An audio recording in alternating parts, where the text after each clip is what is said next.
These players will give your fantasy team a necessary boost to put you over the top into championship contender status. We're going to talk about the best rest of season schedules for both the running back and wide receiver positions, and we'll even throw in some deep sleeper candidates at the end of this video. But Ty, let's start with the best running back schedules, starting with the New York Jets. Breece Hall and Braylon Allen have the second best rest of season schedule for running backs, according to Full Time Fantasy. Their schedule in the home stretch from weeks 11 to 18, they get the Colts, they have their bye in week 12, and they get the Seahawks, the Dolphins, the Jaguars, the Rams, the Bills, and then the Dolphins again. Now, I know some people have developed trust issues with Breece Hall this year, and I think that honestly may be putting it lightly. He only has 4 finishes as a top 12 running back this year. He has just as many finishes outside of the top 25 running backs as he does inside of the top 12 this year. What's your level of trust with Breece Hall rest of season? And how much trust do you have in this Jets offense to turn things around? Because they took an ugly loss to the Cardinals on Sunday, 31-6. That was a brutally bad loss. What's your level of confidence in the Jets being able to turn it around and Breece Hall truly being this solidified stud league winner? I think it's completely logical to say we're not 100% confident just because this offense is fluctuating so much, right? For Breece, 22 and 26 against Buffalo and Pittsburgh, but then he's gone 10, 10.5, and 12 in his last 3. And the biggest reason is that the receiving work has dipped a bit, right? 3, 4, and 4 targets in those 3 games, but he's been getting carries as well. And now he is averaging around 5 yards a carry. So it's a matter of is he going to get the touches? And I have to think he will continue to do so. I just think this Arizona game may get blown out of proportion. It's a blowout loss. I'm going to throw that one out.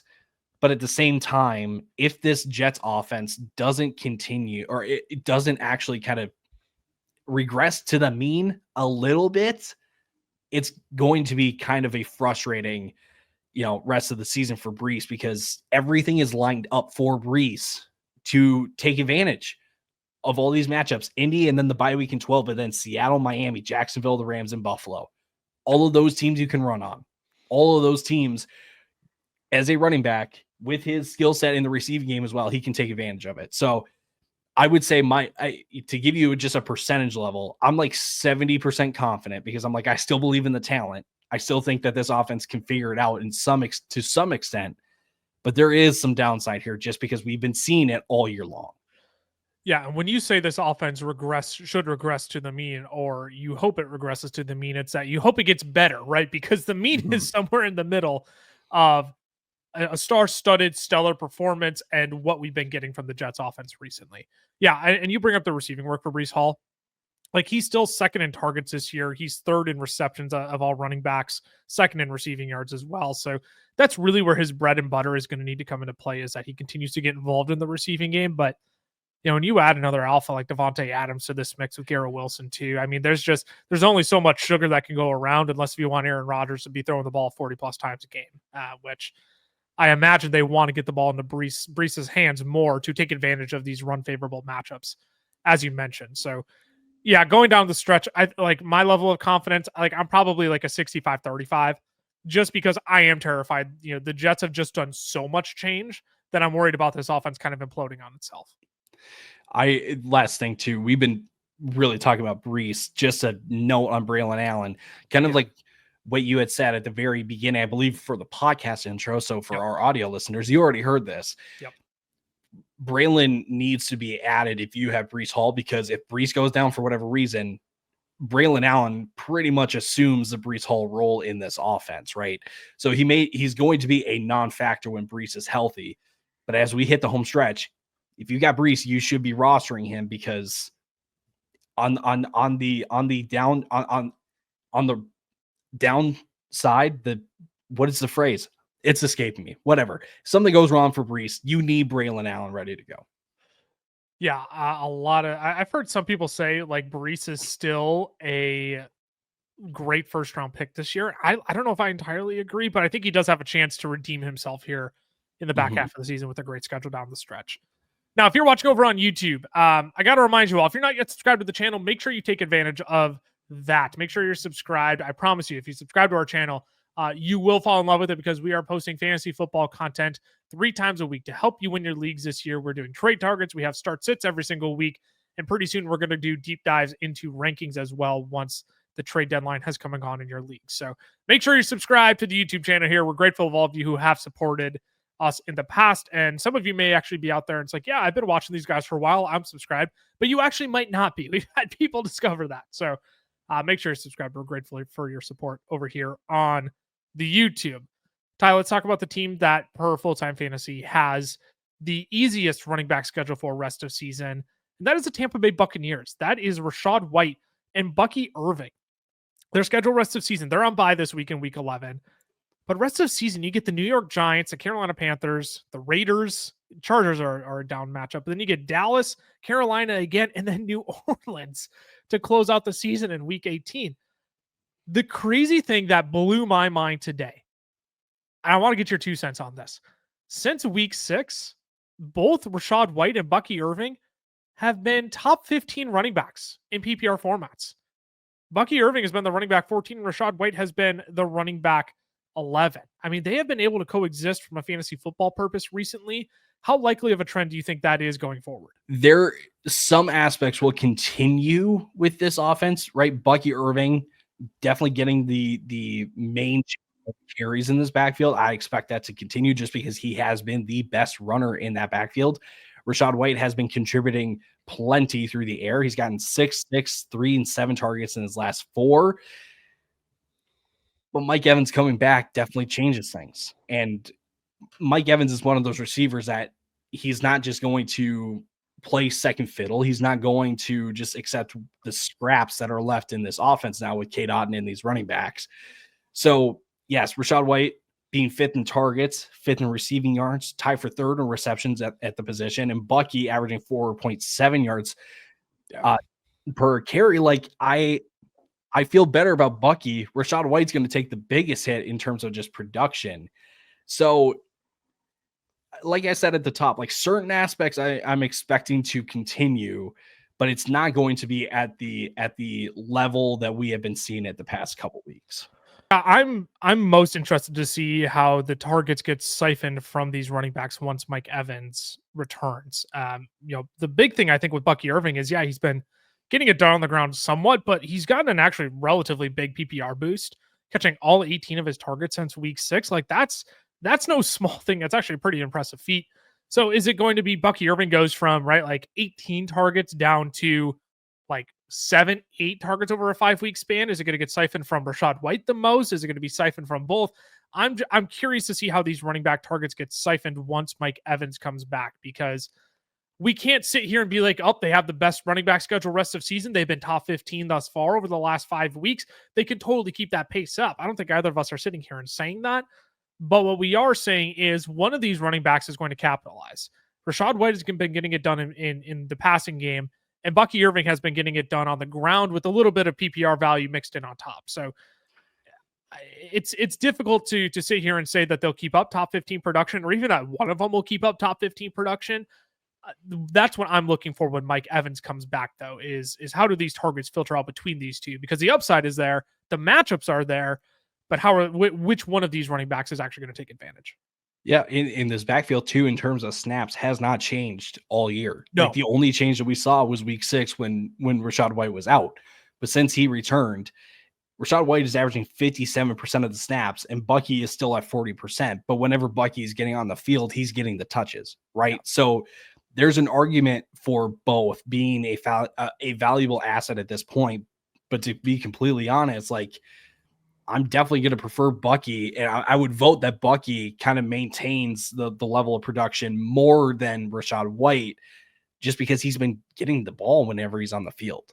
Yeah, that would be my guess as well, is that Bucky's actually going to be the guy you want rest of season, because Cade Otton's going to take a lot of that Chris Godwin over in the middle slot roll stuff. And I think you'll still see Rachaad White featured a little bit out of the backfield, but I think his biggest beneficiary has been that both Mike Evans and Chris Godwin have been out. And when you get one of those elite guys back, I think it's probably going to take away from Rachaad White a little bit more than it takes away from Bucky Irving in terms of fantasy points. Let's talk about one more pair of running backs here, Ty. Let's talk about the Arizona Cardinals.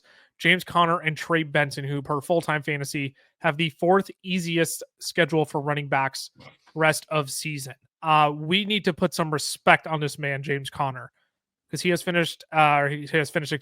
top 10 this year in attempts, rushing yards, reception yards, and fantasy points of all running backs this year. He's 5th in breakaway runs. He is 1st in juke rate and evaded tackles. This dude will not come down. And he gets a phenomenal schedule rest of season too. James Conner, how confident are you he remains top 10 rest of season? I mean, it seems like a dumb question, but I don't think people realize that this dude is the running back 8 this year. Right, running back 8, running back 19 in fantasy points per game. But the fact that he's putting up 15, you'll take that, right? Yeah. Like let's not diss the guy for being a fringe top 20 guy. The guy has been getting it done. I think the big concern that people may have for Conner is that Trey Benson has just been getting play time over the last 2 weeks, kind of out of nowhere. But let's contextualize those as well, because this past week against the Jets, 31-6, 10 carries, 62 yards. Great. Those all came after it was essentially garbage time. Over. Yeah. Then 8 carries against Chicago. Yes, he scored on one of them. James Conner is still the guy getting the touches, right? And Seattle, Minnesota, Seattle again, the next 3 games, they're all going to be closely contested, in my opinion, enough that James Conner is going to just dominate in terms of snap share, in terms of touches in this backfield.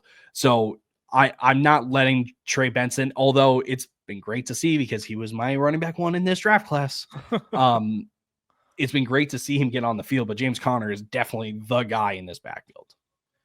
And he's still got that burst, man. I mean, right away in the first corner, he breaks off a 40+ yard gain, almost gets into the end zone if it weren't, for his butt falling short on the literally 1 foot line. I mean, he could have had another touchdown on top of his production there as well. So I agree, like, until something happens to him, and hopefully nothing does, but this is why we bring up Trey Benson here too, right? Is we know the history with James Conner. We look at the schedule and we see the Giants, who are 27th in fantasy points adjusted allowed running backs this year, the Panthers, the Raiders, the Chargers, which stinks, but then the Cowboys, that's the right schedule, the Panthers again, and then the Saints. I mean, that is a juicy rest of season schedule. That if James Conner is healthy, I mean, we are talking league winner in back-to-back years. I mean, last year, James Conner was a top 3 back to close out the season.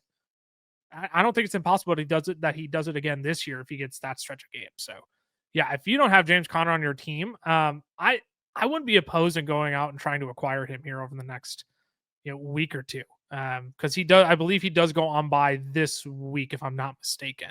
Yes, he is on bye this week. So, if you want to float out an offer to the Conner manager who has him on bye this week, that wouldn't be the worst thing in the world.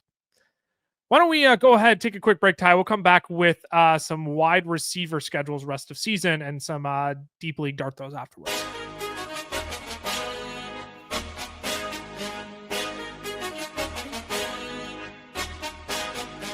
Today's podcast episode is brought to you by our friends over at Underdog Fantasy. Now, we love Underdog. It is the easiest place to play best ball formats, and they even have their own form of player props called Pick'em. You can make up to 20 times your money on a single night by correlating props together. 2 picks will triple your money, 3 will 6 times it, 4 will 10 times it, and 5 plays that all hit will multiply your entry by 20. You can even place insurance on your picks too, so if only 4 of your 5 props hit, you still get 10 times your entry. And if you use our code FELLAS when signing up, Underdog is going to double your first deposit up to $100.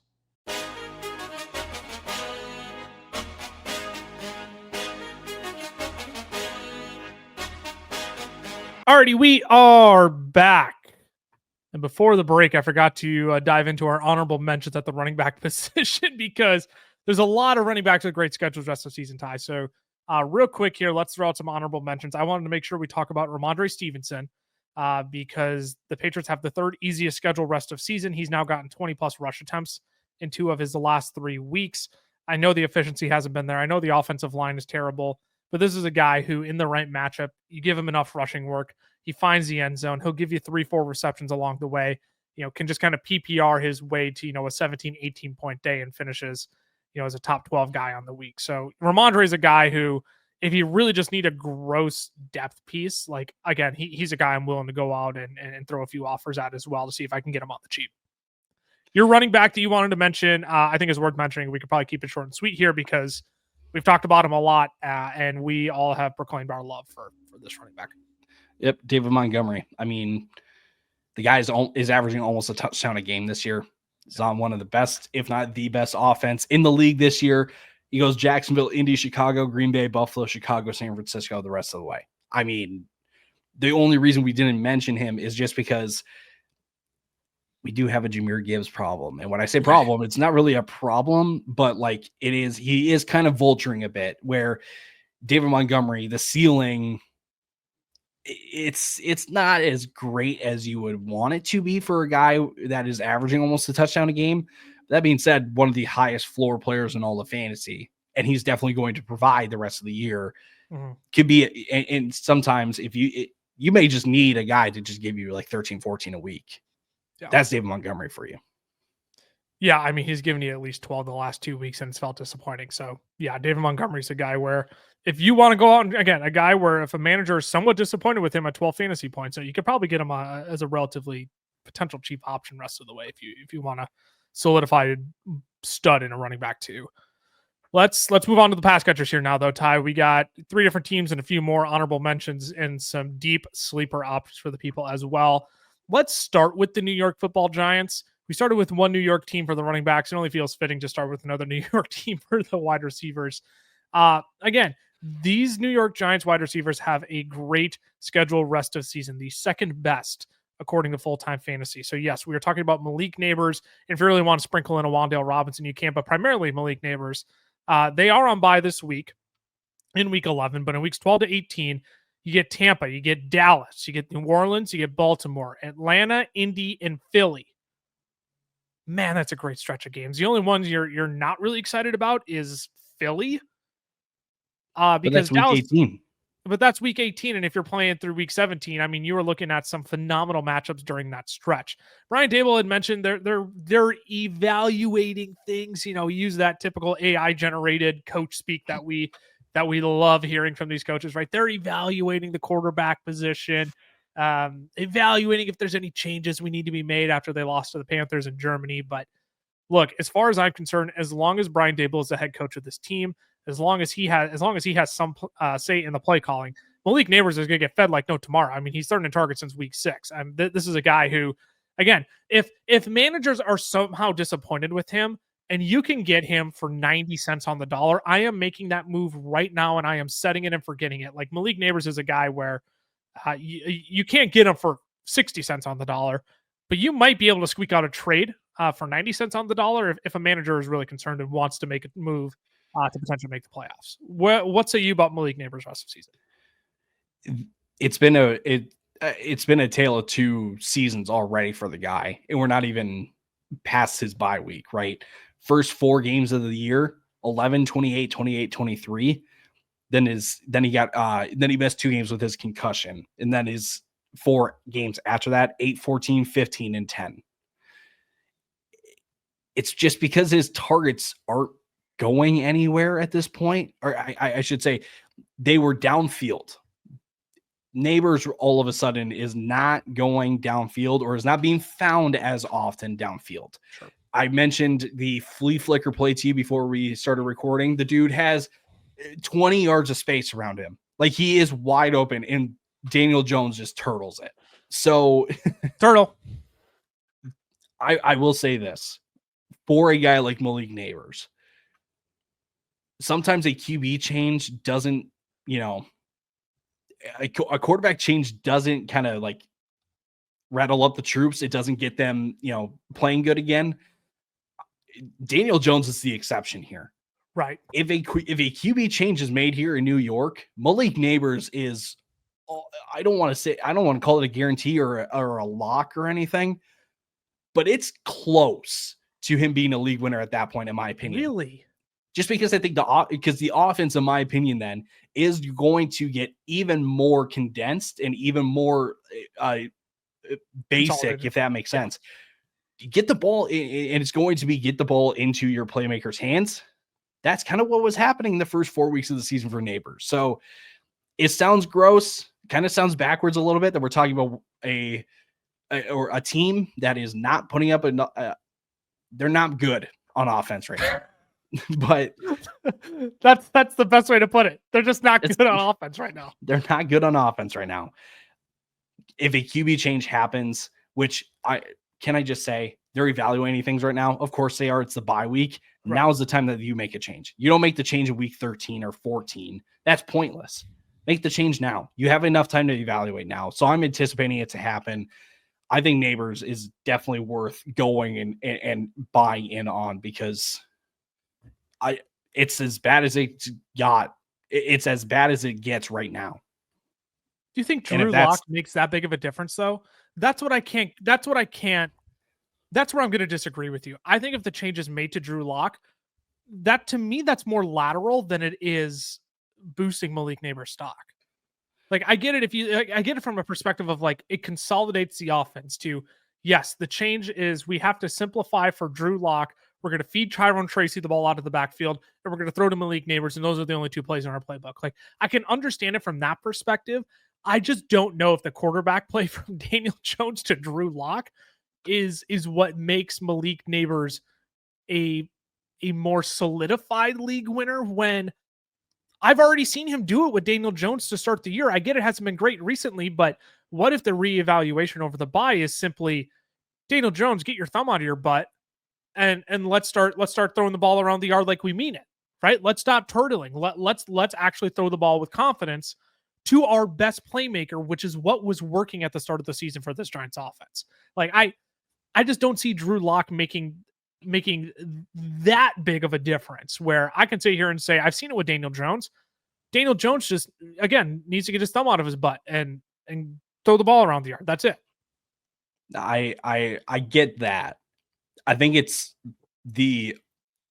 not to go all like Madden on this one, but like, it's the personality / archetype of the quarterback. Daniel Jones, maybe the best way to say it is this. Like you said, production may be lateral in terms of, there's no upgrade essentially going from Daniel Jones to Drew Lock. But what you're getting is a guy that can actually play the quarterback position. We saw it in Seattle before it all kind of went awry. I think it's, you know what? I think you're giving Drew Lock too much credit. I'm not going to lie. It's because Daniel Jones sucks. That's really what it comes down to. Hey, you and I don't disagree on that. You and I don't disagree on that. I just don't think either of them is an option that you want to see rolled out there. But I've already seen it with Daniel Jones. So I have full confidence. So yeah, when you mention his fantasy points though, I think you can actually go out and get him for cheaper than you might think. Like, I get people be like, oh, it's Malik Nabers, but also I think people also look and say, oh, it's Daniel Jones. I mean, your honorable mention would be a trade piece to go get Malik Nabers. You'd have to give more than him though. Oh yeah, for sure. Yeah, but you could start a package with that. Yeah, I agree.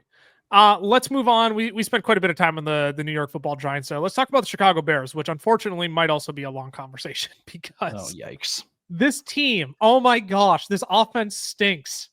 Oh my, it is terrible. It is so bad. Look, Matt Eberflus at least said there should be a play caller change here. Honestly, I think there might need to be a head coach and a play caller change here, if I'm being perfectly honest. That is what everybody is calling for here. The schedule for these wide receivers, though, man, if they can't take advantage of this schedule rest of season, I will be baffled. It is Green Bay. Then you get Minnesota and Detroit back-to-back weeks. You get the 49ers in between. Then you get Minnesota and Detroit again. Then you get Seattle. And then if you play week 18, you get Green Bay again. I mean, the fact that you get Minnesota and Detroit in 4 of your final 6 games to close out the season, I mean... Barbecue chicken alert. Barbecue chicken alert. That's what it should be. But my gosh, I don't know if I can trust anybody in this wide receiver room. If you're going to choose one, which one are you going to choose? Because there's a case to be made for any of them. You could say, well, DJ Moore is the alpha. He is the alpha kind of breed in this wide receiver room, right? He's the guy you would expect to be the wide receiver one. But then you have second half rookie season bump for Rome Odunze. You can make that case. Or you can just make the case that Keenan Allen has been the guy getting the most volume. If you got to choose one, who are you choosing? Or would you just rather have Daniel Jones throw him the football and pray for the best? Who are you rolling with here out of this client? To be honest, I'm probably going to take the cheapest guy right now. Nah, he's probably not the cheapest guy because I think Keenan Allen is definitely the cheapest guy in this trio. Potentially. They're probably about the same. Between him and Rome, they're probably about the same. Yeah, and I would take Rome just because I'm betting on the second half rookie bump, like you said. That's what I'm betting on. DJ Moore, his price may be low enough that it may not be like too much to pay right now, if that makes sense. At the same time, though, I'm not really wanting to invest a whole lot in this Bears offense because I think the report right along with this Shane Waldron firing, if that's what they do, or he stays on and he's just demoted from play call. Sounds like it's going to be more of a demotion. Which, no confirmed news yet. As a 3:16 p.m. Central Time on Monday. Yeah, and they were saying if it's just a demotion from play caller, the play caller that steps in is Thomas Brown, and I don't know if people know that name. He was in Carolina just last year. Great system, great organization. I'm not going to sit here and say it goes from like bad to worse. I'm not really sure it goes from like bad to good.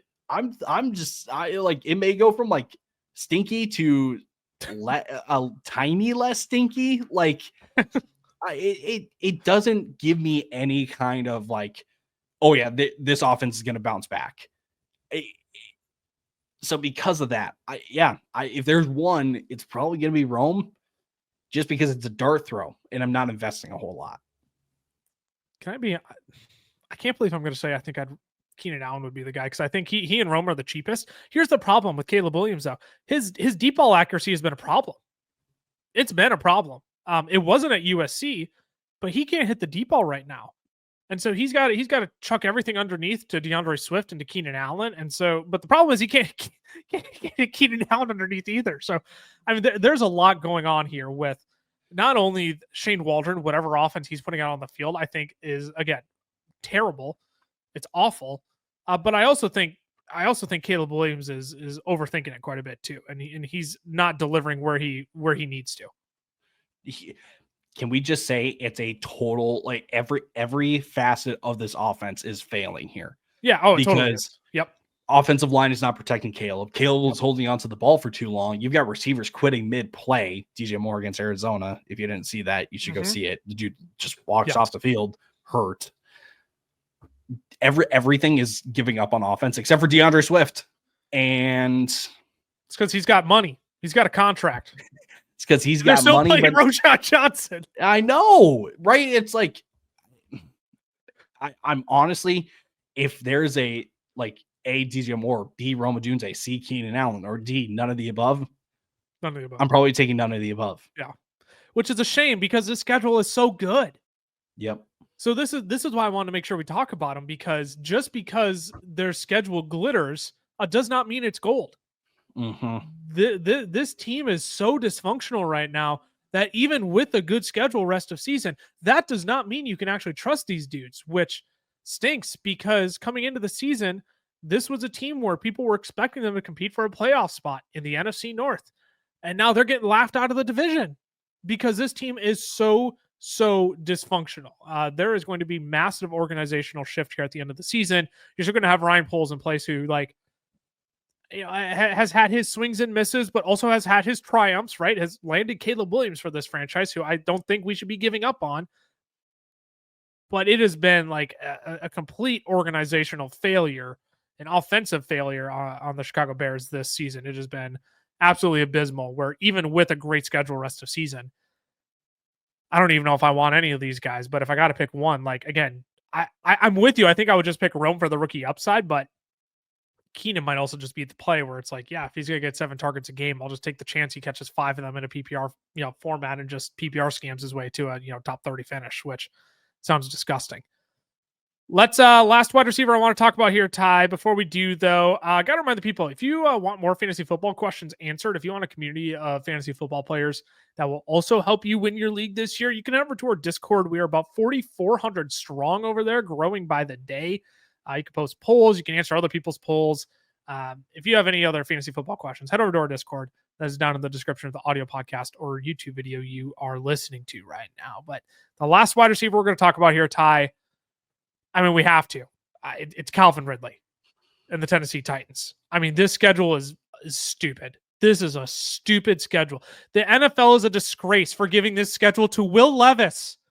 There is only one person who can botch. Actually, there's more than one person. Daniel Jones could botch this schedule, but Calvin Ridley, rest of season, Minnesota, Houston, Washington, Jacksonville, Cincinnati, Indianapolis, Jacksonville, Houston. Barbecue chicken alert.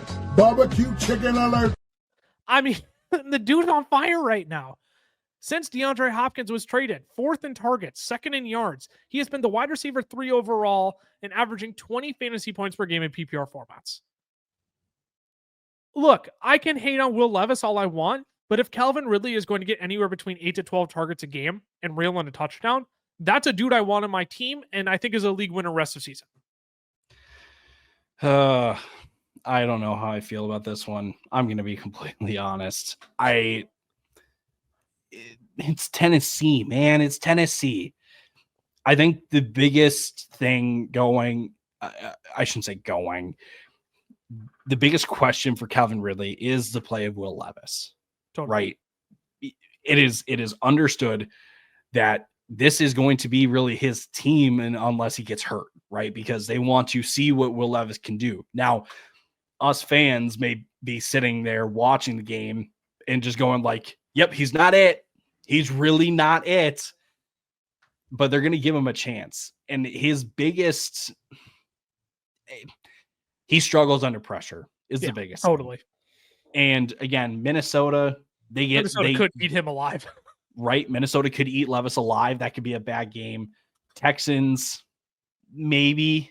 Washington has been playing better on defense as of late. So while there is paths for Calvin Ridley to be a valuable piece in some ways in these matchups and stuff, it's very dependent on Will Levis. I'm just not sure if that's a risk that I really want to take. The only defense on here that scares me is the Minnesota Vikings. And not because you can't exploit their secondary. You can their secondary is the most exploitable piece of their entire defense, right? But it's when they mix up looks. Can Will Levis pick up the looks, or will he, like you said, collapse under pressure? Will Brian Flores blitz him 60% of the time, and then he will give him nightmares, have him seeing ghosts, right? Like that. That's the only game I'm nervous about. Because I think Houston might give him a little bit of fits, but that's also one where I could see like their offense needing to turn it on, where Levis connects with, you saw that touchdown to Calvin Ridley this week, right? It was a crossing route over the middle of the field. Beautiful deep ball dropped right into the basket for Calvin Ridley. Like, those are throws I trust Will Levis to make. And I think, he could land one of those with Calvin Ridley in that game. Washington doesn't necessarily scare me. Jacksonville certainly doesn't scare me. The Bengals, you could debate a little bit, but then again, Indy, Jacksonville, and then if you play week 18, it's Houston again. The only defense that is truly like, I think Will Levis might actually crap his pants in that game might be the Minnesota Vikings game. But these other defenses just don't scare me enough to scare me off of Calvin Ridley when all it takes is one deep ball for him to give you a playable day. I mean, again, the dude just folds under pressure. He's got the second worst grade of all quarterbacks against pressure this year, according to PFF. Dude folds. So if these teams can get home, it's gonna be rough. But I think Ridley is also a guy. I don't know if exactly you're gonna be able to buy low, because 22 and 25 in 2 games of his last 3. But let's say we get another 0 catches and 8 targets like he got in week 6 against Minnesota, I might kind of take a flyer on Ridley on the chance that if he's going to give me 5.8 for 73, 12.3 points on a week, like he did in week 9 against New England, I think there are a lot more worse options to have in terms of just backup wide receivers being ready to go at a moment's notice. Yeah, looking at the teams they do play rest of season, I mean, the Vikings have the highest blitz percentage in the league this year. I mean, that is 37%. They're blitzing 37% of the time they're blitzing. Uh Again, they're third in hurries this year, but a lot of these defenses, the Commanders are third in hurries. They're 25% blitz percentage. That's closer to the middle of the pack than top half of the pack, though. I, the Texans are kind of in that mix too, but again, they're not like elite enough, right? So it's I understand the nerves on Will Levis. It's ballsy to say like Calvin Ridley could be a league winner with Will Levis at quarterback, but that's schedule, and he's the only dude, man. Yeah, we talked about Nick Westbrook Akine before we turned on the cams, and you laughed. You're like, I just know he's been scoring touchdowns. I'm like, you're right, he's only been scoring touchdowns. He hasn't been doing much other than that. It's Calvin Ridley though, man. And these are defenses you can't always run on either. The Commander, you can run on the Commanders a little bit. You can't really run on the Texans. Jaguars you can run on. Bengals and Colts you can kind of run on, but I don't know, man. All it takes is for Ridley to catch one pass from Will Levis for 40 yards and a score, and he's giving you 12 points on the day. So that's where I stand on it. I think Calvin Ridley will be fine. If you have him, you have to hold because you definitely can't sell high. Nobody's going to overpay you for Ridley right now. But yeah, I think it's a strong hold on Ridley rest of season. Let's do a quick round of honorable mentions here, Ty. Who's the honorable mention you want to bring up for wide receivers? I'm going to bring up Ladd McConkey. Laddie. The dude has been getting on the field ever since their bye week. Now, when you think of the Chargers, you don't exactly think of, great passing game. Completely understandable. There is some risk in that with Ladd that, he could have the wide receiver 2 week that he had against the Saints, I think is definitely an anomaly. Ladd may only be kind of a low end flex kind of guy, but with Cincinnati, Baltimore, Atlanta, Kansas City, Tampa, Denver, New England, the rest of the way, I mean, you don't feel great about the Kansas City matchup. You don't feel great about the Denver matchup.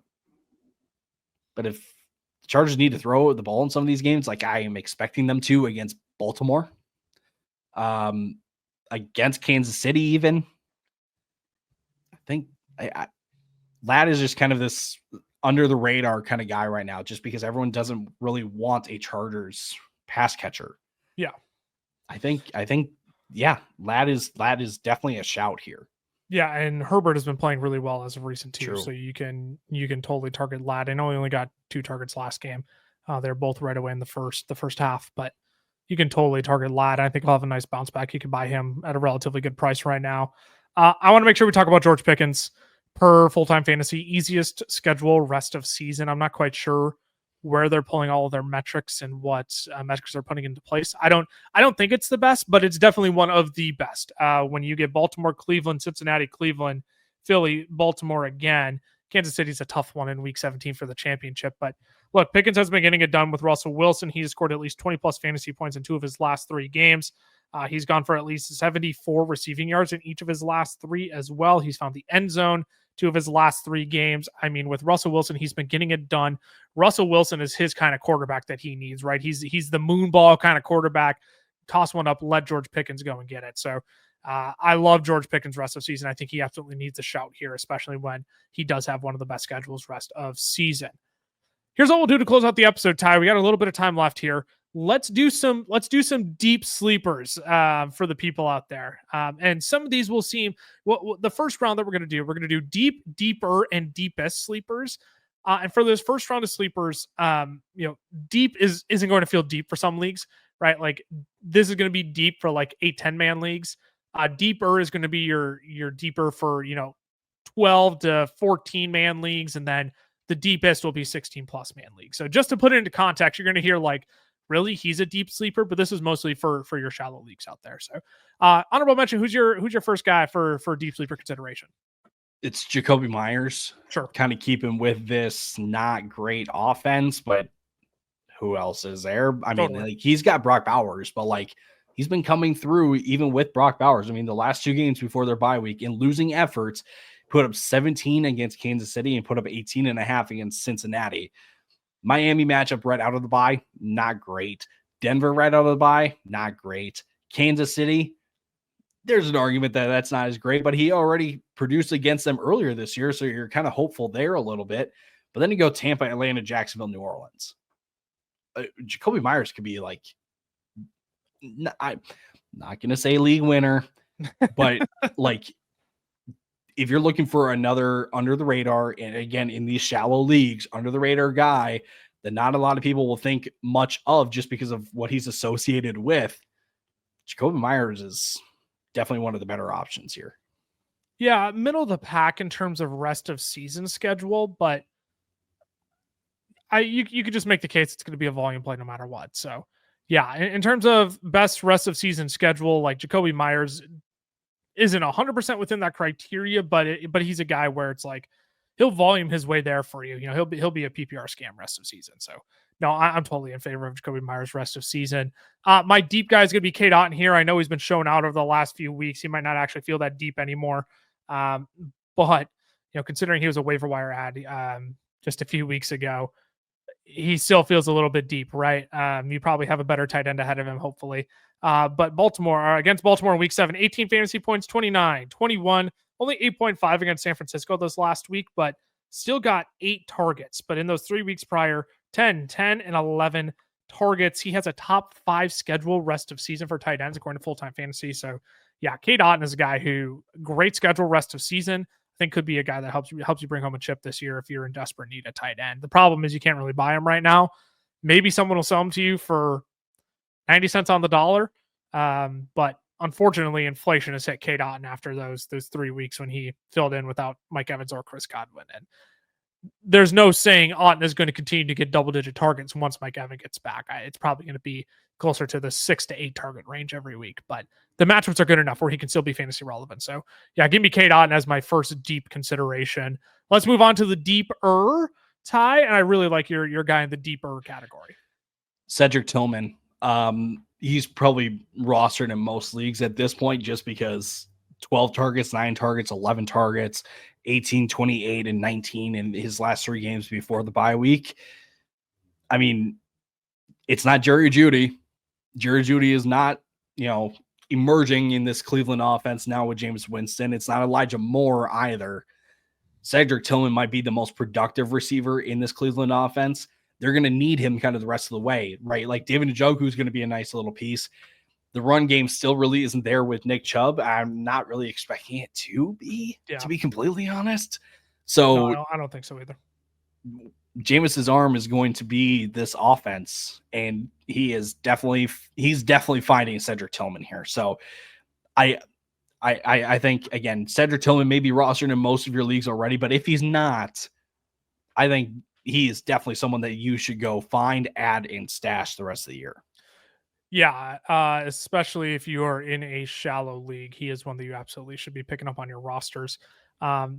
With Cedric Tillman, again, middle of the pack in terms of rest of season schedule, but he's been getting it done. And the teams that he gets rest of season, he's already gotten it done against, right? You pointed that out beforehand, where he's already gotten it done against Cincinnati. He's already gotten it done against the Chargers, and he gets them again.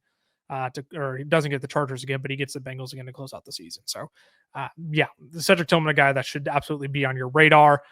Here we go. I'm going to talk about a quarterback, Ty. Let's do it. I got a shot at my boy Russell Wilson here. It seems gross, but man, in his 3 starts, he's finished as a quarterback 3, the quarterback 24 in week 8. But before Monday Night Football now, the quarterback 9 in week 10.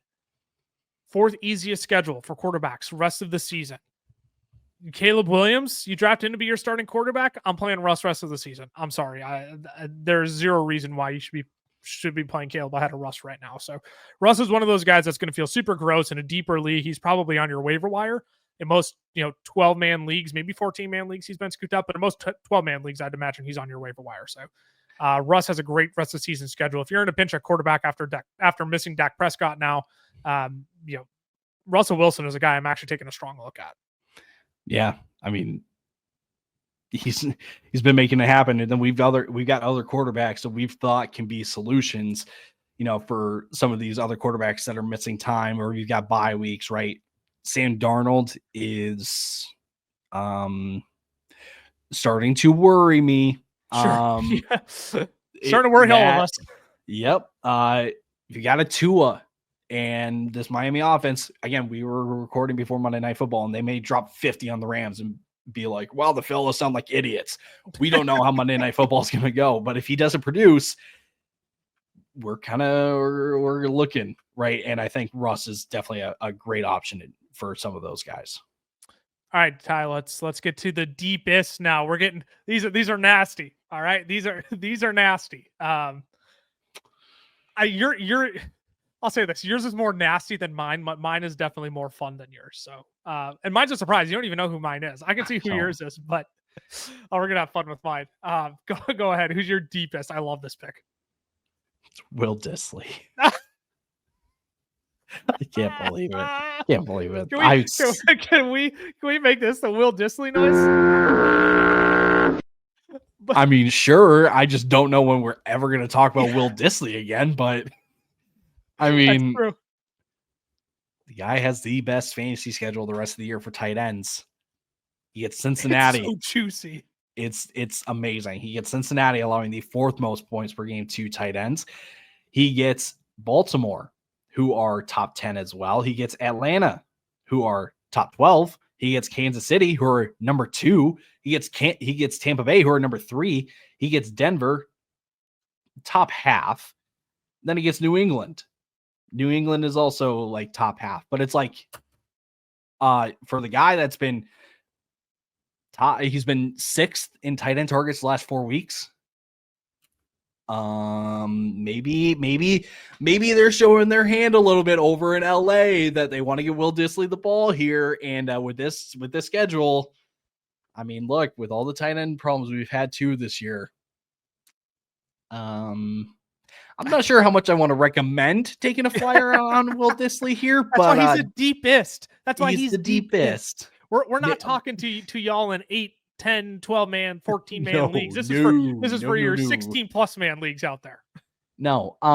Let's just like throw him on the watch list, right? Like let's throw him there and just kind of see how he does. And if he comes through these next 2 games, I don't hate him. I don't hate stashing him in a 20 man league though. I don't hate doing that. Well, because there are not going to be many better options than Will Dissly. Right. Yeah. Even at 18. I don't mind it. I don't mind stashing him in any of those. 16 to 20, man. I think you could stash him easily. You ready for mine? Let's hear it. You ready to have some fun? Oh, I got a case ready. I'm joining the People's Clan, Ty. Give me Jalen Coker. I want Jalen Coker rest of season. Cokehead, get out of here. I'm joining the clan. I want to be careful. We've been talking a lot about poop. We've been talking a lot. I don't want to get into drug references on this episode, even though the people out there do call themselves cokeheads who are fans of Jalen Coker. Look, 7th easiest schedule rest of season. You look at how the targets fell this last week against the Giants. Coker led the team in targets. He ran the 2nd most routes. He was 2nd in snaps as well. It was a great week to be a Jalen Coker stan. So hopefully they'll accept me, because if we're talking deepest of leagues, Jalen Coker is still available, and it won't be for long. But these deep leagues, I think you should be looking at Jalen Coker, because who's it going to be? Bryce Young is starting to look a little bit better. Who's it going to be? Xavier Legette? It can't just be Xavier Legette. He out-targeted Xavier Legette. Adam Thielen's still on IR. No more Deontay Johnson. You like Jatavian Sanders that much? Come on. Like anybody. Come on, Ty. One of us. One of us. One of us. One of us. We've gotten too far off the rails here. All I'm saying is that Jalen Coker is my deepest player that you should be keeping an eye on, who actually does have a decently solid rest of season schedule. We'll wrap it up. Maybe the best way to say this. Thought you were going to say you're willing to join the clan. No. I think you should let Jalen Coker keep sleeping here. Maybe that's the best way to say it. That's a little harsh. I don't mean to disregard your deepest sleeper like that. Just stop. I'm just going to cut you off with that. Make sure you follow us on the socials. I'm at Lucas Wenzel on Twitter, Tyler_Plath for Tyler. Follow the fellas pages too. Gosh, I can't even talk. FF Fellas on Twitter, the FF Fellas on Instagram. Fantasy Football Fellas on Facebook and TikTok. Again, if you're not subscribed here, make sure you do that. Turn on the notification bell so you know when our newest content is up and you know when we go live on Sundays as well. We'll be back tomorrow. Ty and Cam will be back tomorrow with some trade targets. We'll all three be back on Thursday with some start and sits. Make sure you tune in for those. We'll see you all then. Deuces. Deuces.